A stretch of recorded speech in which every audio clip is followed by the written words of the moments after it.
மதிப்பிற்குரிய அவைத் தலைவர் அவர்களே, நியாயமான நடுவர்களே, மணி கவனமாக கண்காணிக்கும் மணி காப்பாளர் அவர்களே, ஆசிரியர்களே மற்றும் என் அன்பு நண்பர்களே, அனைவருக்கும் எனது அன்பான வணக்கங்கள்.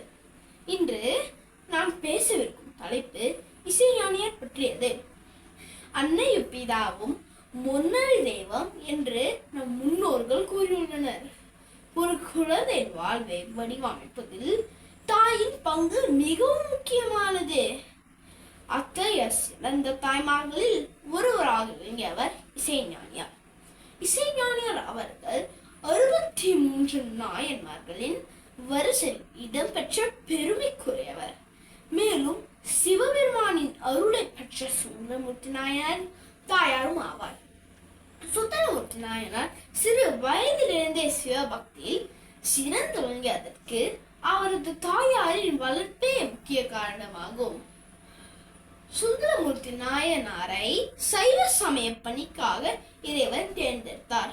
அதற்கேற்றவாறு அவரை வளர்த்து இறை பக்தி, நல்லொழுக்கம் மற்றும் கருணை போன்ற உயர்ந்த பண்புகளை அவருள் விதைத்தவர் இசைஞானியார்.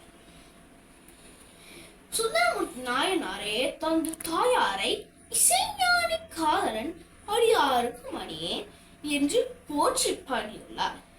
இசைஞானியார் திருவாரூரில் வாழ்ந்தவர். அங்கு அமைந்துள்ள தியாகராஜ பெருமானின் மீது ஆழ்ந்த பக்தி கொண்டு தினமும் வழிபட்டு வந்தார். தனது வாழ்க்கை முழுவதையும் இறைவனுக்கான தொண்டியிலும் சிவனடியார்களுக்கான சேவையிலும் அர்ப்பணித்தார். அவர் கருவில்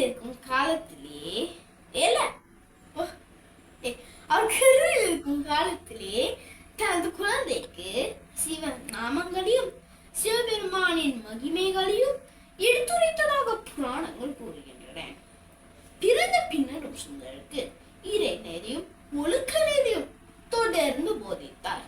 தொட்டில் பழக்கம் சுடுகாடு மட்டும் என்ற பழமொழிக்கு ஏற்ப சிறு வயதில் வளரப்படும் நல்ல வளர்ப்பே மனிதனின் வாழ்க்கையை கற்றுத் தருகிறது என்பது இசைஞானியாரின் வாழ்க்கையை நமக்கு கற்றுத் தருகிறது.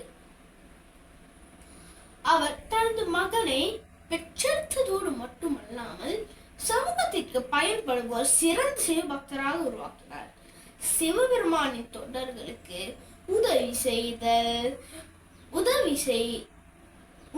செய்தல், அன்பு காட்டுதல் பண்புகளை தனது மகனுக்கு கற்றுக் கொடுத்தார். அவர்களாகிய நாம் இசைஞானியாரின் வாழ்க்கையில் இருந்து பல பாடங்களை கற்றுக்கொள்ள வேண்டும். பெற்றோரை மதித்தல், இறைவன் மீது பக்தி வைத்தல், பெரியோர்களுக்கு மரியாதை செலுத்தல் மற்றும் நல்லொழுக்கத்துடன் வாழ்தல் ஆகிய பண்புகளை நம் வாழ்க்கையில் கடைபிடிக்க வேண்டும். நல்ல தாய் ஒருவரால் நல்ல குடும்பம் உருவாகும். நல்ல குடும்பங்களால் நல்ல சமுதாயம் உருவாகும். இதனை தனது வாழ்க்கையை நிரூபித்தவர் இசைஞானியார். இத்துடன் என் உரையை நிறைவு செய்கின்றேன். உரிமை கேட்ட அனைவருக்கும் என் மனமார்ந்த நன்றி. இன்று பொழுதின் பெரிதுக்கும் தன் மகளை சான்றோர் என கேட்ட தாய் இங்கு வீட்டிற்கும் அனைத்து தாய்மார்களுக்கும் இவ்வுரை சொன்ன